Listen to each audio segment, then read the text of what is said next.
Great skills again by him. Oh, marvellous goal by Lewis. Welcome to the Rangers Journey. Guys, good evening. How are we all doing? I'm not meant to be here. A couple of people have forgotten, which is allowed at this time of year because everyone's got a lot going on. So forgive me if this is a wee bit impromptu. I think we're doing a Q&A, Scott, aren't we? Apparently so, yeah. So first question, how are you, mate? I'm good, Ryan. How are you? Yep. So who's going to get a watch for their Christmas? Dino? It's Andy's guess at this point in time. The gaffer's going to get a watch there, a calendar there. So I found my Hugo Boss bag in my spare room earlier on, so I think I've got a watch for Christmas. Aye. Well, listen, apologies. There'll be a lot going on in the background for me as I'm doing this, guys. I've got a pizza on its way.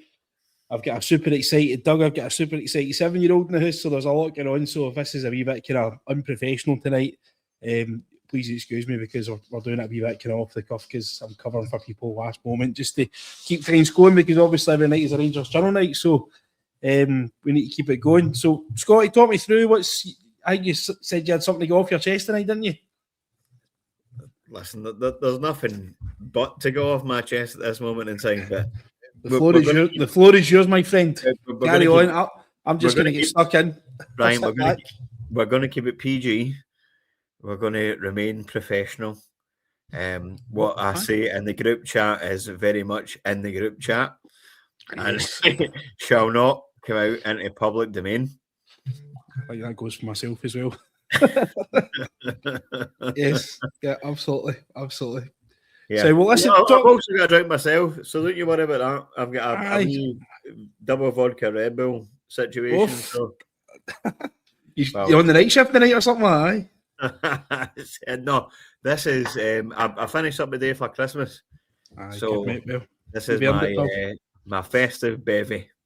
Good. Talk me through the shirt you're wearing. I mean, what you got on? Hamburg tonight, son. Hamburg, yes, yep. Friends in Germany, cousins in Germany. Brilliant. Yep. Brilliant. Yep. We as you know, we enjoy our pals over in Germany. It's been a long running fan base with our pals over there. So yep. Big up to the Germans, big up to the Hamburg. It's a place I've never actually been. I've been all over Germany, watching Rangers, watching Scotland as well, but I've never actually managed to get to Hamburg. So it's definitely on the cards. I'll go definitely over there. Get to yourself to the Reaper Bar. That is it's a family friendly place for every day. Right, okay, mate. Okay, well, I'll probably be going sooner rather than later because there's no much worth staying home for at the moment, is there? Not really, no. No, not right. Well, talk me through your thoughts of the weekend, mate. Obviously, you missed the pod last night, but talk me through what your thoughts were and your takeaways from the game, if you like. I mean, it's nothing really that we didn't expect, to be honest with you. Hearts are the best team in the league at the moment in time. They've spent next to no money, but they are still the best team in the league. We were disappointing. It's not a disappointing in the fact that we're not winning the game. It's a disappointing in the fact that we're not actually going out to look as if we're going to win the game. I think, for what it's worth, Miovski's goal was probably onside. Having said that, I've watched it maybe 95 times, and I'm still not entirely sure. Right. Yep. I can't make my mind up on this. Here's Jack Butland joining. All right, Jack. How's it going? We're getting stuck into the flat second goal. What the hell was going on there? I've been having words with myself, don't worry. Right. Yep. But I mean, I can't make my mind up at all about the goal, Scott. It probably proves more than anything else that technology is just not good enough because it's not, Ryan. You can't tell either way. Every single thing that you've got here is subjective. And until you're taking away from the subjective aspect of it, then everything is open to interpretation. Yeah. I can see why it was given offside, but I can also see why there's a call that it should be onside because the boy's foot is certainly in question of where it is and as far as a line is concerned. And I don't think he's I don't think his foot was abundantly obvious right there. I was actually watching it in the pub, sober, believe it or not, but I was watching it in the pub. And a guy said to us, we all say, he's a mile offside, that'll get chopped off. We went, wait a minute, look at his foot. And everyone went, the one time in the pub, it was like pantomime. Anyway, at no point in time did I even think that Miovski's goal against Ferencváros was onside. There was one, I think Roof scored, was it against Brøndby a few years ago as well? And it looked miles offside. It just goes to show, I mean, you just don't know. But I mean, the thing is, when they start to bring things back, like they have done over the past, since VAR's been involved, you've no idea. Aye. Because I think even when that's been brought back on Sunday, there's still question marks being asked about it, and it's now almost Wednesday. Is it Wednesday? I've not got a clue, actually. It's not like Christmas. I've not got a clue what day it is. It's Christmas Eve, that's all I know. So I just know I don't need to go to my work no more, that's all I know. Does it kind of give evidence to show that, obviously, that I think there was, I don't know if he's caught the VAR show, we call him, and Gordon Duncan, that these things tend to even themselves out over the course of the season. Fernandes or McComb, I think it was one of the two of them, get away with a handball at Ibrox against Livingston. Obviously, this just came back, and it just does it show that these things tend to even themselves out, or do they actually need to even themselves out? Should we be looking for more facts? Well, again, I'm still convinced that the ball hit his leg before it hit his hand. So for the penalty, there wasn't. But in terms of the consistent wrong decisions that are being made because of the poor technology that we have, unfortunately, it's going to be like that for the foreseeable. And I know you raised a very good point on the pod that you were on yesterday, I believe, Ryan, Ari, the finances that Scotland as a nation are going to be getting for going to the World Cup. But as history tells us, I highly doubt that a proportion of that money will be spent on upgrading the technology system that the officials have got to use. But irrespective of that, we are still getting sponsorship deals, TV deals that were the same amount of money that we were getting 25 years ago. So as long as that continues, then we're going to still be living in the dark ages. Now, 4 or 5 years ago, when we were in lockdown and COVID, Rangers offered to everybody in the league to pay for an independent investigation into the run-ins of the SFA, SPFL and whatnot. And that would have, brought to fruition, how badly managed we have been as a nation. But because they refused to open the doors, didn't they? Every club did, because it was big bad Rangers. Simple as that. There's no other reason for it, but it's because it was Rangers. If it was any other club, I can imagine that there would have been more people voting. I'm not sure if it was Rangers. I think it was just a case of they didn't want to see the things brought to light that they didn't want to see. Well, there's an element of that definitely as well, but in the grand scheme of things, every club in Scotland hates Rangers more than they love themselves. So, and that's the reality that we're in as a footballing nation. So you see, when you've got all these decisions that are going against clubs and that, then, well, I mean, shame on you. It's your own fault as far as I'm concerned, because we clearly seen the issues were really, really bad, and the need to actually offer for there to be an independent investigation and foot the bill. Yet nothing's really materialised. I appreciate within the last 4 or 5 years VARs came in, but it's the kind of, VAR in the Championship is better than that. Do you know what I mean? Like, do you know, think VAR is on its actual as a thing on its own is wildly flawed in what it actually is. I mean, you can have 4 or 5 people looking at one single decision, and each and every person is looking at that as their own subjective viewpoint on things. It doesn't work it just doesn't work. I mean, it needs to be clear cut like it is in the Prem or like La Liga or Serie A. It needs to be absolutely clear cut because over here it's a bit of a shambles. It just doesn't work. Yeah, and because of that, you've every week there's. I mean, I think we could go back to from when it came in. There's been at least one issue every week in the top flight that does affect the outcome of results as well. So things that are wrong with that is the system needs upgraded, and does it keep sounding like a broken record? We need full-time officials as well, and people that are competent enough in the roles to actually make the correct decision.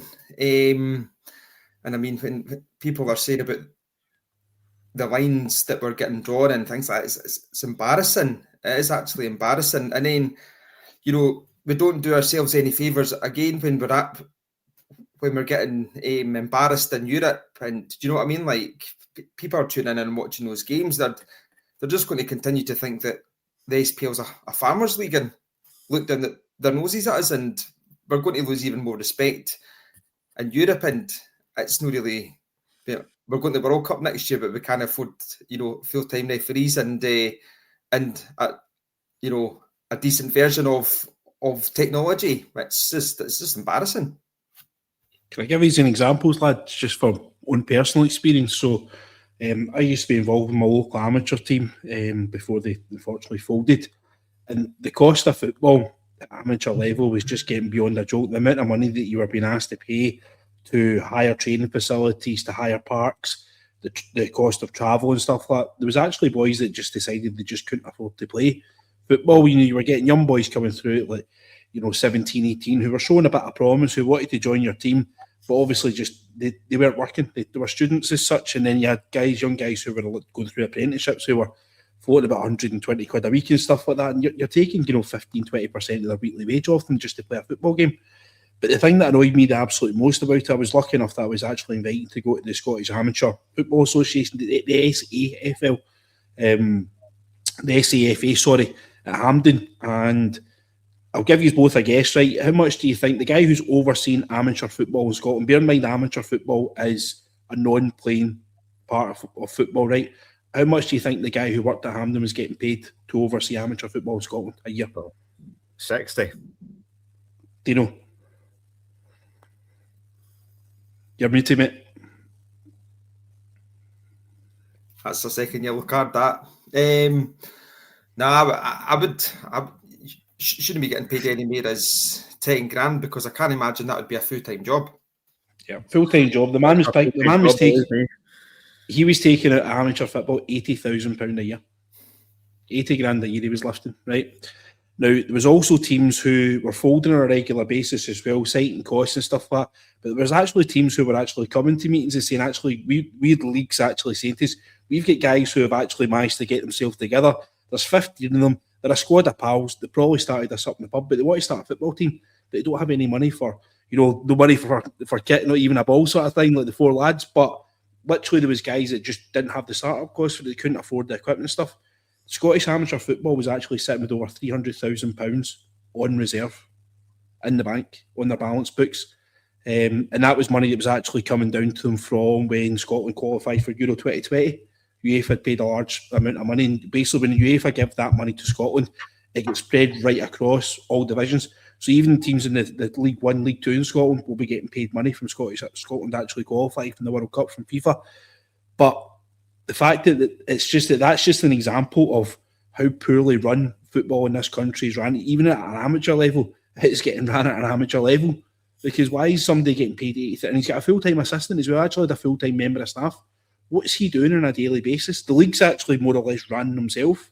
There was league secretaries, there was obviously officials and stuff like that, and they reported into him. Why does that guy need to be getting paid £80,000 a year? Why can somebody within Hampden not just be picking that up and just sense checking it? And really the only thing, to be honest with you, that you probably was actually dealing with was disciplinary things. Because obviously we know that amateur football can get a bit spicy on occasion and stuff, and things can get a wee bit out of hand. Disciplinary is always probably dealing with, and registration, child protection, all these kind of things. But that's not justifying that. So it wouldn't surprise me if there's silly things going on. I'd love to see the likes of what Neil Doncaster's getting picked up for running football in this country. Things just aren't good enough. It's there. We're needing a league reformation. The league's boring. The league's starting to, the split's okay, but we need to start thinking about league reformation. We need to rebrand and start getting things moving again, because we're falling so far behind the English league. It's incredible, to be honest. It's no fun anymore. Scotty, would you take a 24 league team or a 24 team league? No, I would go up to 16. 16 would be my kind of where I would go, and I would still go a top 6 at the end. I would still play a kind of champion, and then I'd play a bottom 10. If I was to stick with what they've got just now, where they're doing a 12, I would change it that, see the European place, I think, goes to the 3rd or 4th team. I would have a playoff. The team that finishes 7th in the league, the team that basically wins the relegation league, plays a playoff for that European place.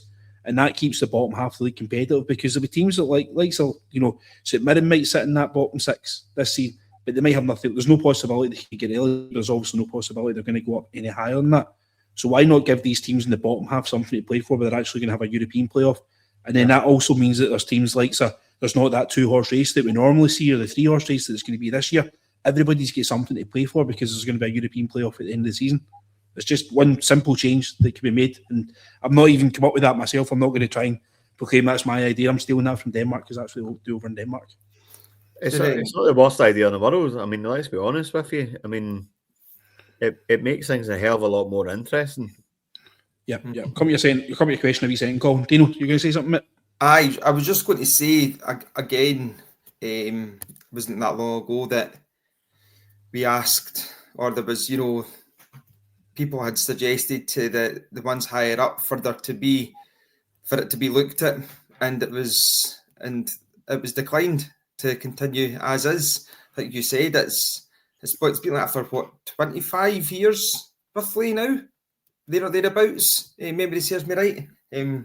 And quite often you find the 7th place team actually finish up on more points than the 6th place team. It just looks daft. Do you know what I mean? It does just look daft. And that,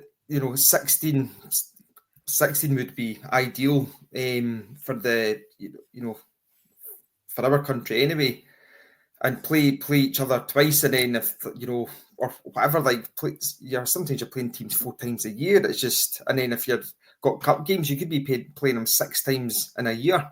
It's just no very, very attractive and appealing to anyone anymore. And the thing is, though, as long as those ones that are in charge, that are running the game, nothing's going to change. Nothing's going to change. And so the ones that are in positions are the ones that are going to have to, be some sort of, I don't know, petition or whatever, or votes or whatever, however the system works to get the ones out that are the dinosaurs, because we're just living in the Stone Ages. We really are. And as you said, we're getting further and further and further left behind. I mean, it wasn't that long ago, 25, 30 years ago, we were competing with teams in the Premiership, in terms of money, in terms of, spending, buying players. I appreciated that Alan Shearer's 60 million was it was a large transfer fee, and it was much more than what anything had been paid for at Scotland at the time. But the point is, it wasn't that far. We weren't that far behind them. Now we're light years behind them, and it's a damning indictment of how bad we've been run for such a large period of time. Yep. Scotty, were you going to say something there, mate?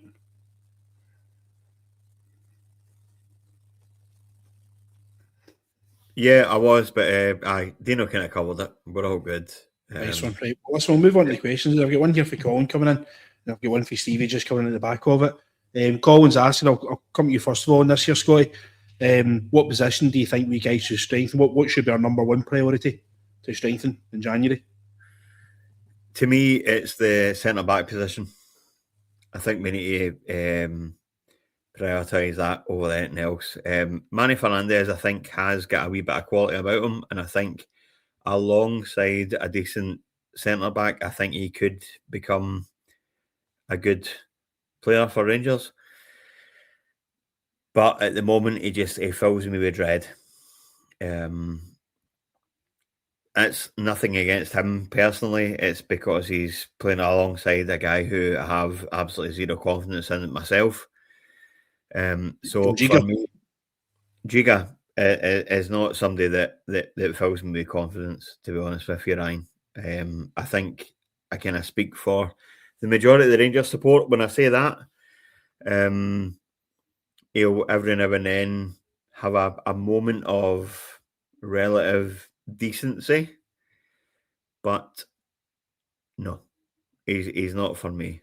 Not for me at all. I think Manny Fernandez has the potential to become a decent centre back for Rangers, but he needs to have somebody experienced, somebody who can talk him through a game. Some like what I said in the podcast a few weeks ago. Somebody who can talk him through the game. I kind of a Danny Wilson, Davy Weir type situation where he can be coached through the game. Yep. He's not a young man. He's in his what is Manny Fernandez, 23, 24-year-old. So I mean he's not exactly a project player, but he's still got the potential to grow into a decent centre back for Rangers. And that's what we're looking for at the moment in time, is a decent centre back. We're not looking for anybody who is an absolute world beater. We're just looking for somebody who can actually just do their job properly. But yep. Deano, just before I come to you on that, I just want to say thanks to Colin. He's fired in 10 Rangers Journal memberships here for us. So, Colin, thanks very much, mate. We hope you're doing well. Up north, hope everything's okay weather-wise and what have you. And I hope you have a fantastic Christmas for you and your family. All the best, pal. Deano, I'm surprised at what Scott's saying, being honest with you. I'm thinking we've got Suter, we've got Cornelius on the horizon coming back here. Fernandez for me isn't as bad as what could be. You know, I think the big man, the more he plays, the better he's going to get. Where would your priorities lie? Like I definitely look at what Scott's saying, and like don't rate really the centre halves that we've got. Like Cornelius is end of February, going by what Danny Rule was saying in his presser. So that's another couple of months. Without him, Sterling's our best defender. How long he can stay fit for is the big question. Hopefully till the rest for the remainder of the season. John Suter, I don't think he's not very good. Fernandez, you're right, he is getting better. 24-year-old, he should be better than he is. However, Giga, his way to the African Cup of Nations. So we are pretty low in defensive reinforcements, and then obviously you've got Tav that's playing centre half and he's not very good at that. So I do understand Scott's need for a centre half, but I do think though, currently I think we're crying out for somebody. We've been crying out for a year and a half, if not longer, for a number 6. I've been saying the composer of the orchestra. I've been saying that for long enough. It's exactly what we need, is somebody that is going to be the main man, and somebody that's a leader and somebody that can, drive other people on. And I know those players are few and far between, especially within our small budget. But that's definitely needed, because that our Connor Barron is, he's brilliant. He's runs his socks into the ground every single game. He's the only one in the team that actually does, and it's a damn indictment of how crap the others are, because Ryan Jack used to do that a bit. That would inspire and motivate those around him to go that bit further. And what Connor Barron is doing, that just isn't bringing any inspiration and motivation to those in the team. So that just shows you what kind of people they are. So somebody coming in the middle of the park and is going to be the composer of the orchestra. But I do also think that as important as a centre forward who is going to score goals and just again bring us take us forward. And I want another strong leader up the top of the park as well. I was looking the day actually, and I'm not saying that we should go for him, but somebody like him, even getting in somebody like Luke de Jong, who's a 35-year-old, but he's a captain, very, very, very good in the air, both attacking and defensive, knows where the back of the net is. He's only played about 5 games for Porto this season, and he's probably on a big wage, so I don't think that he would be a person that Rangers will be going for, but somebody of that profile to come into the team. And, I'm not looking for somebody that's a 21-year-old project centre forward that's going to take three years to come good. Somebody that's a proven goal scorer, somebody that's ready and able to come in with the challenges of the SPL. But I do believe a centre forward and a number 6 are as important, and a centre back is a very close second. When you come, Scotty? Deano's absolutely right in what he says. A number 6 is absolutely vital for us at this moment in time. The likes of Luke de Jong kind of falls into the same category as Lawrence Shankland for me.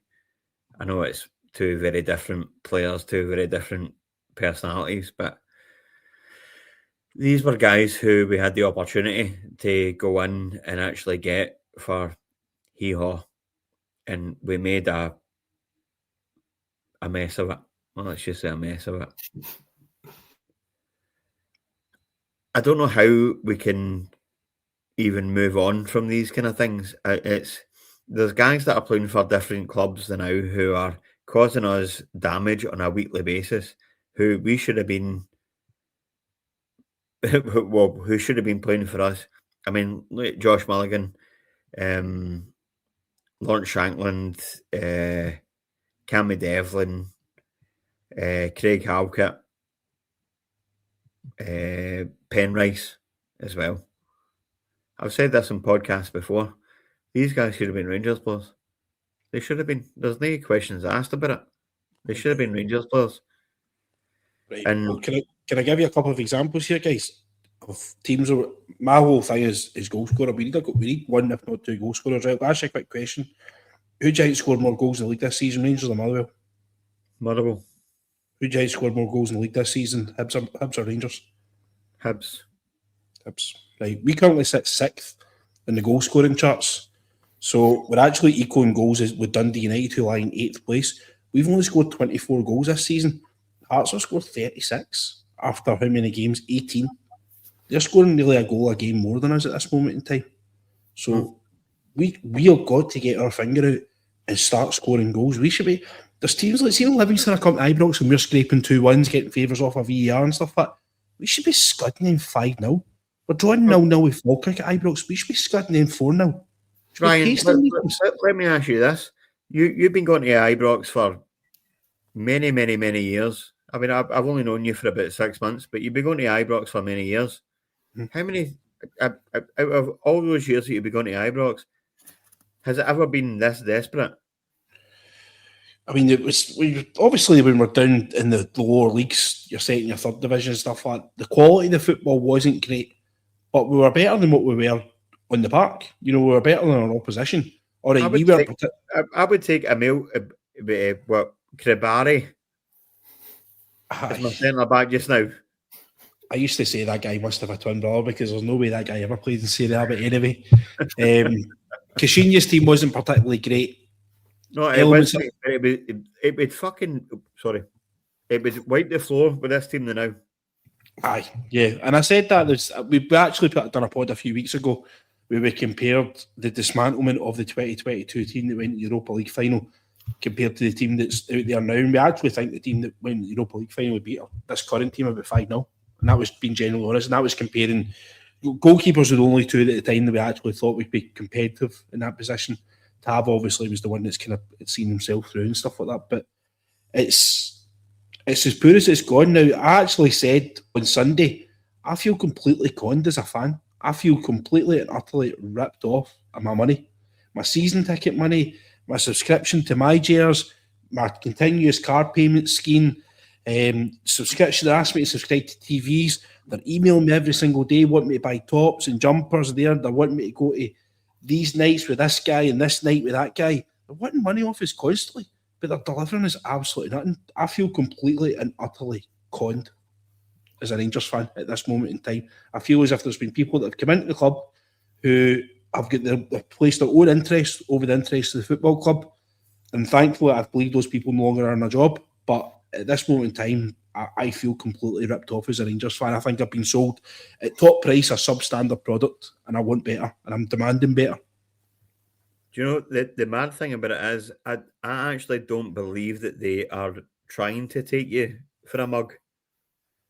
I actually believe that they are trying to do the best for us, but they just don't know how to do it yet. They just don't know how to read the room. Simple as that. Aye.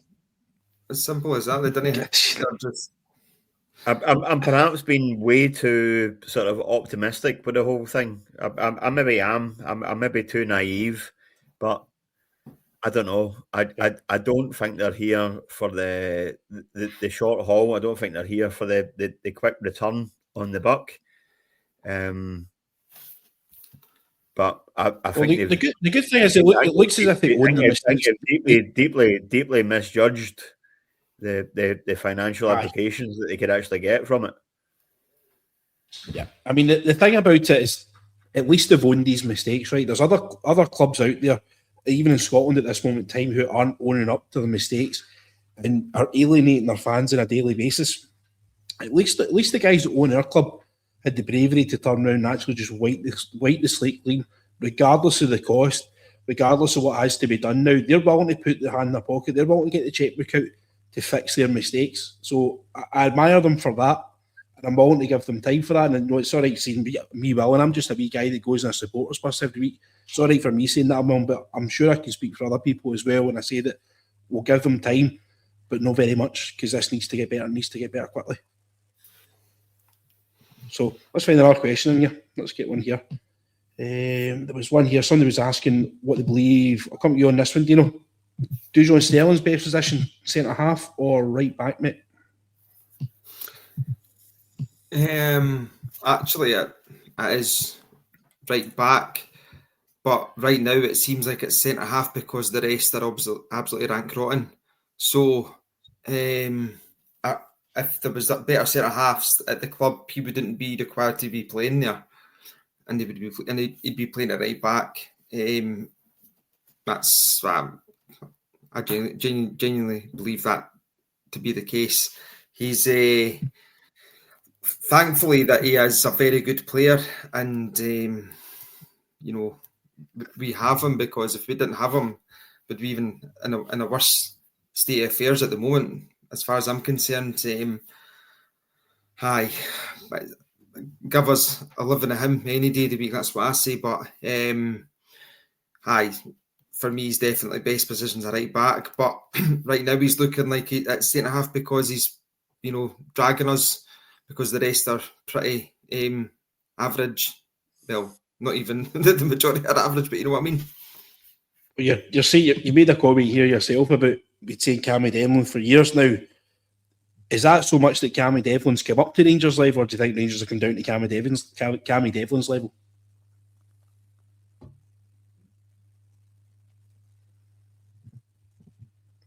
You muted yourself up. Sorry. I remember when we played Hearts in a semi-final a few years ago, and it was at half-time, and I was just absolutely blown away with him. I was like, that is exactly what we need. I thought he was brilliant that day, and since then I've been convinced that we should be signing him, the type of player that Walter Smith would have signed in a heartbeat. Do you know what I mean? I think that he's been at Rangers' level, not just this season, but he's been a Rangers quality player as far as I'm concerned for a prolonged period of time. And it's not because we are crap this season and Hearts are doing so well.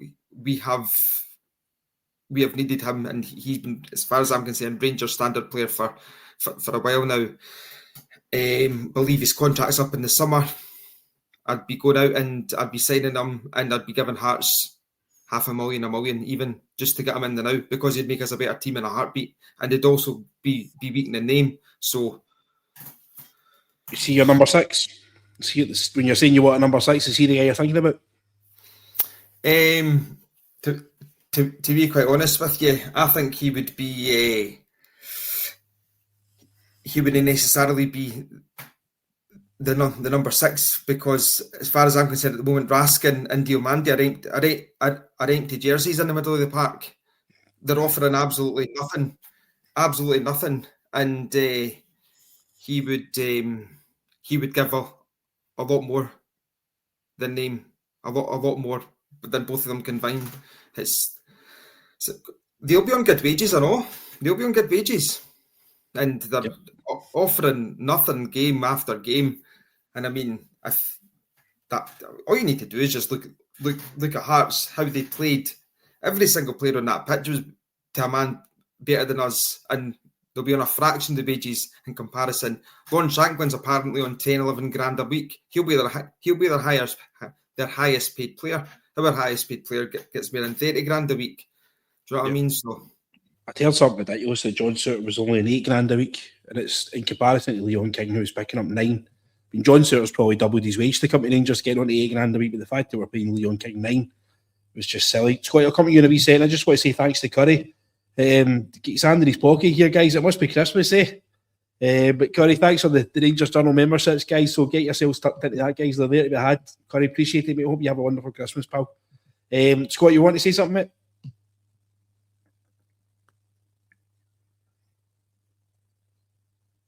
Need to work out the mute button, pal. Hello. There it is. I was going to say, I mean, the likes of, do you know what? Just forget it. Just move on. Someone else.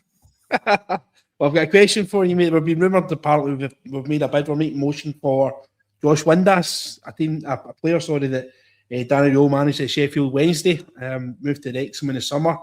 By all accounts, he's doing reasonably well at Wrexham. They're sitting mid-table in the Championship. Is Josh Windass the profile of player that you think that we should be looking towards? 100% he is. Josh Windass is one for me, definitely. I thought he should have been a no-brainer in the summer when he was on a freedom of contract. He knows the club. He knows what it's like to play for Rangers. He's a more mature figure than what he was a few years ago. I think it was an absolute no-brainer. In the same way as what I thought it was a no-brainer to get Lawrence Shankland and Penrice and Mulligan, but here we are at this moment in time. I think it's an absolute no-brainer. Genuinely do, Ryan. It will divide the fan base by quite a bit, I'd imagine, because he left. Well, I mean, it's not as if he left under a cloud, but I mean, he wasn't exactly the most popular of figures when he was with Rangers. But I think his work rate was questionable on occasion. I think his attitude was key. I think there was one that he scored at Firhill and he came across and kind of shushed the fans, which was a wee bit, I think we felt as if I was a bit out of order at the time. Yeah, Chermiti did that after his first game. I'm not even talking about him. Yeah, so let's make it a normal situation. And let's think about things if somebody was coming in a free transfer. I'd be all right with Josh Windass coming back in because he is twice the player than what he was when he left. Yep. Do you think Josh Windass is somebody he's coming in with a point to prove? Is that the kind of model, someone with hunger, familiar with expectations? Do you think that would be a good signing for us?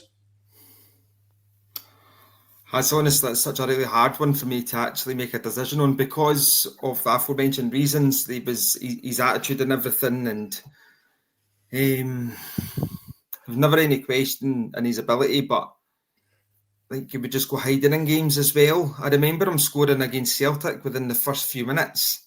Great goal. I'm sure it was actually maybe Gerrard's first game. Maybe I could be wrong, but and then he was missing for the next 90 minutes. Like, we can't be having somebody like that in the team. But you just made a really good point there. Is he going to come back with a point to prove? And he's now a different type of player, but knows the demands of the league. I get the profile, because as well, your options are limited to who you can get in January. It's like in comparison, just for context here on that, is he perhaps maybe a Hugo Egiog signing as in 6-month loan deal, stops fills the void that's there, can play with us until the summer, until we can actually get somebody in on a permanent contract. That could well be him. And Danny's, I believe, was manager of him at Sheffield Wednesday, so he probably knows how to get the best out of him. And I believe that when he did play for Sheffield Wednesday, he was one of the highest performers. So taking all of those things into consideration, the fact that he does know the league, that he does know the club, and he knows exactly what is required, I can see why it would be somebody that Danny would go for, to be quite honest with you. The only thing that does scare me is the attitude and off the ball and things like that. So if he's got his head screwed on now, then it could be a very astute signing by Danny Rule for the second half of the season. Yeah, not often people get the chance to even play for Rangers, but the chance to sign for us twice, I think he would appreciate the signing. I think he'd be one that would come up here and, he's not as if he's leaving a bad situation at Wrexham. Wrexham obviously become a very high profile club with Robbie McElhenney and what's his coupon again? Deadpool. Ryan Reynolds signing them. So he's they're now a global name, if you like. They've fans all over the world. So he's not leaving a bad situation to come to Rangers. If he's coming here because he wants to come here. So, and the way I'm looking at our number 10 situation just now, like you said, Diamande offer nothing. Asgard, anonymous. Lyle Cameron can't get fit. We need somebody that's going to come and drive them. And we're relying too heavily on Mikey Moore, in my opinion. Mikey Moore's an 18-year-old boy. And it was a shaky start for him. And the wee man's starting to come on it again now. But now he's became our kind of pinnacle player. We seem to want to feed him the ball all the time and give it to Mikey and hope for a miracle. It's just not going to work. The question that I've got, Ryan, is that why would a guy who has no previous relationship with Rangers, other than the fact that he's played with us for, 18 months, want to come back after he got all the grief that he did get and want to do it again? Money. What were you saying, sorry? Sorry, I misheard that. Deano coughed at the time. No. The desire to wear the blue jersey, of course. Nothing to do with wages. Yeah, you're absolutely right. And financial compensation, of course. Not when that was a joke from the gas. You've got to think that Deadpool might be able to offer him a few extra quid. I mean, that's it. I mean, is there a deal that we can send Asgard down to the champion? Asgard game for the championship. Is there a deal we can give them Asgard for win this? Well, I'll drive Asgard down to the championship if that's a possibility. Like you make the phone call then out, right? I'll sort it out. It might make sense for both parties. It might be something that they are looking for someone that's with an international profile. Because Asgard's obviously an international. He might want to return down south and go back down to a league that he knows and stuff, and a league that he's been better in before. Maybe with the Mantelis. Absolutely right. It might work for both parties, so we'll see. We'll see how we come with that one. You were dancing away there with something else you want to say? No, it's not worth saying. You get another double vodka Red Bull poured? No. I'll need to, actually. I'm running low.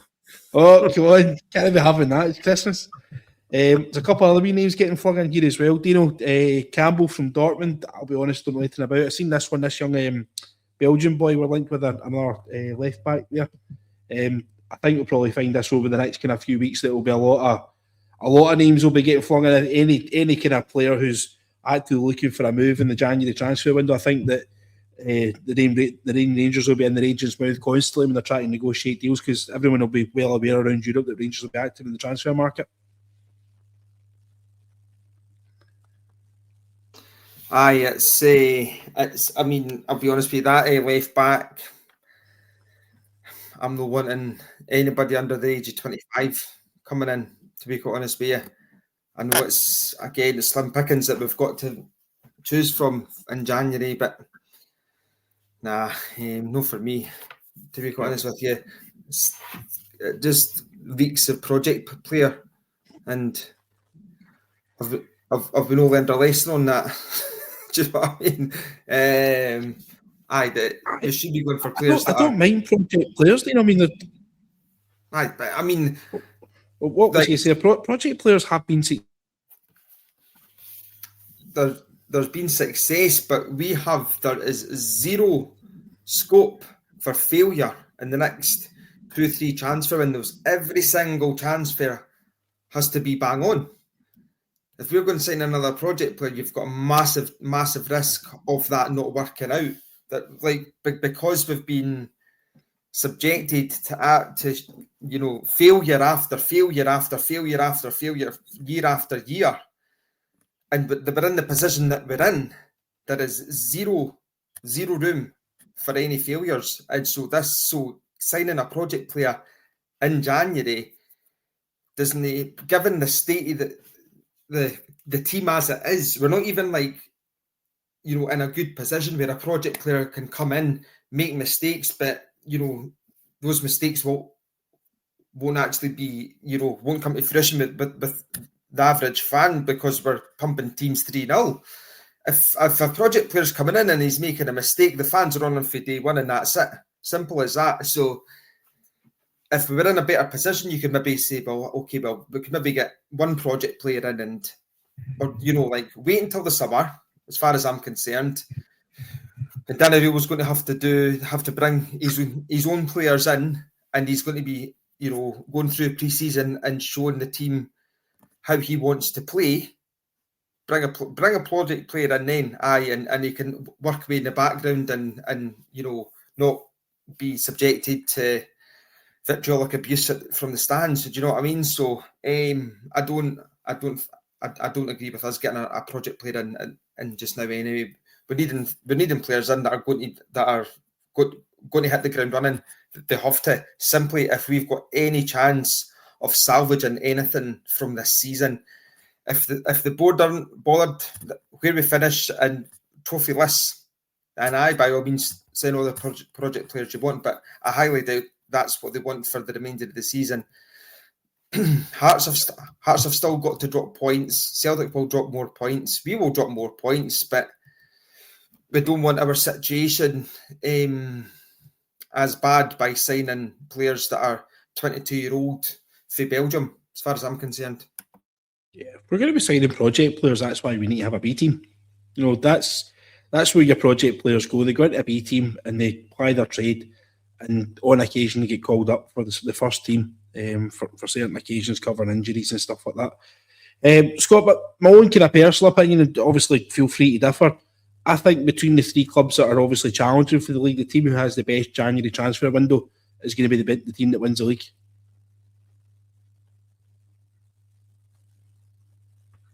I would like to agree with you on that one, but I think the team that are currently top are going to be the team that's going to win the league, to be honest with you. I think Hearts, it's Hearts to throw away, let's be honest. Yeah.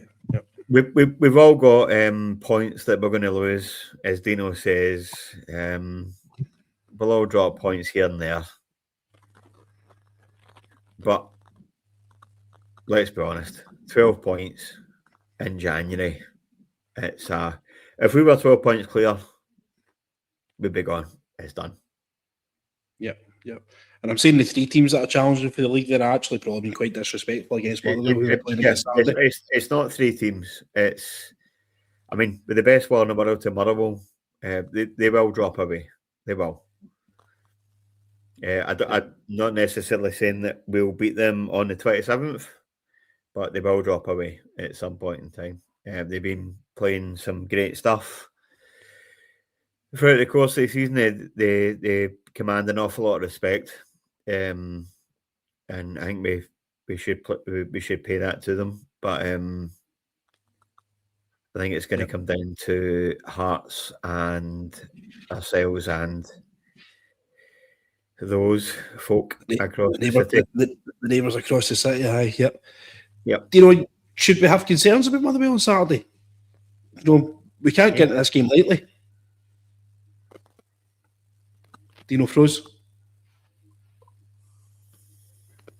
I think he's frozen, isn't he? Right, well, yes, we should have concerns. Yep. Aye. We should have concerns because, I mean, let's be honest, Ryan, we've not been great at home at all. No. We've been So quite poor. Point towards the Dundee game, one each. Falkirk. the Dundee game, yeah, absolutely. Livingston, we were fortunate to get away with one there. There's no fear factor for clubs coming to Ibrox any longer. That's not exactly a hidden feat. Aye. We used to moan about people coming and putting 10 men behind the ball and, you know, try to stifle it 0-0 draws. And even if when Rangers went 1-0 up, they still played with 10 men behind the ball, hoping that they could come out in the last 10 minutes and try and nick a one each and stuff like that. It wasn't that long ago that we were all complaining that Stuart Kettlewell's Motherwell played the same thing. Aye. Yeah. They banged 10 men behind the ball and it took us 85 minutes to break them down. I mean, Christ almighty, I'd give you £1 million for that, you know? Teams are coming at us and they're playing high press, they're playing 2 and 3 up front now. Like, that just shows you exactly where we are. But people can smell blood on us. Seriously, can smell blood on us, a team. But remember, I mean, it wasn't even that long ago where we were struggling at home and like sort of domestic side of things, but we were excelling in Europe because teams were coming out to play against us. Now we've got teams coming out to play against us at home and we're still struggling. But listen, we'll get it wrapped up for the night, guys. I'm sure we've got plenty to be doing. I'm sure everyone watching here is avoiding trying to do something they're meant to be doing. So myself including that, I've got totties and carrots to get peeled for Christmas dinner. We do our Christmas dinner on Christmas. I've got baby to get drunk. Yeah, so well, you've earned your time off, big man. So make sure you enjoy it. But guys, just a couple of bits of housekeeping before we go. Speaking of drink, Bluebell's Bar in Porterdale, Carmen, and Lanzarote. If there's anyone who is sincerely lucky enough to get himself out to the sunshine over the festive period, pop in and see Kenny the team. They'll be well looked after. I'm nigh on certain that we'll have the 3 games on over the festive period. We've obviously got Motherwell on the 27th at home. We've got St Mirren on the 30th, and we're going away to the other side of the city on the 3rd of January. For what I'm sure will be a blockbuster tie. So make sure you get in nice and early because it'll probably fill up quite early as well. So make sure you get in there, probably for your breakfast because it's an early kick-off as well. Like and subscribe if you wouldn't mind as well. And we hope that everyone has a Merry Christmas. But Scotty, just one last thing before you go, mate. Thank you very much for having us. It's always appreciated. And I'm sorry I missed last night, but I'm delighted to have made my appearance tonight. Thank you. All the best of Christmas and New Year to everybody watching. That's it, mate. No problem at all. Well, Merry Christmas, guys, and a Happy New Year when it comes to you. And remember, every night is a Rangers Thunder night. Take care.